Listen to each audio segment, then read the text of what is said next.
it was remarkable because, as I said, there was nothing in the sky, nothing in the water. It was almost complete silence in a city full of 8 million people. We got out of the police. Oh, I'm sorry. We got out of the ferry terminal, off the ferry. We walked through the ferry terminal, and walked out of the ferry terminal. First sight we saw was combat soldiers in full gear, which again is something I thought I would never see here in the United States.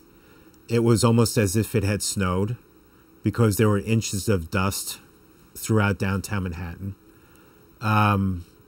We walked up Church Street to go to the Trade Center.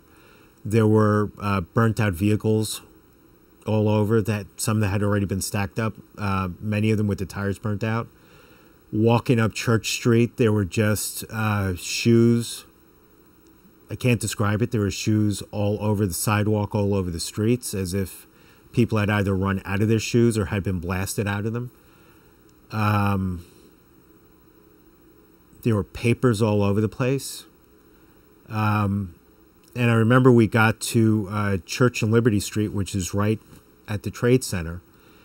And I had seen the Trade Centers be built back in the early 1970s, late 1960s. And you don't realize this, but they were a mental geographic reference point.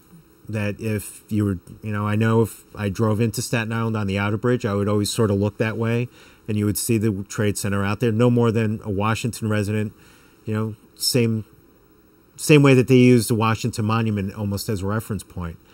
So I remember being there. The Trade Center's not there. Rationally it's not there. Yet my mind's eye, they were still there. We saw a firefighter who was from Staten Island, and he recognized the congressman. I don't remember. Don't know if they knew each other or not, but he said to me, he said, Vito said, how you doing? He goes, we're doing okay. He goes, I'm looking for my brother.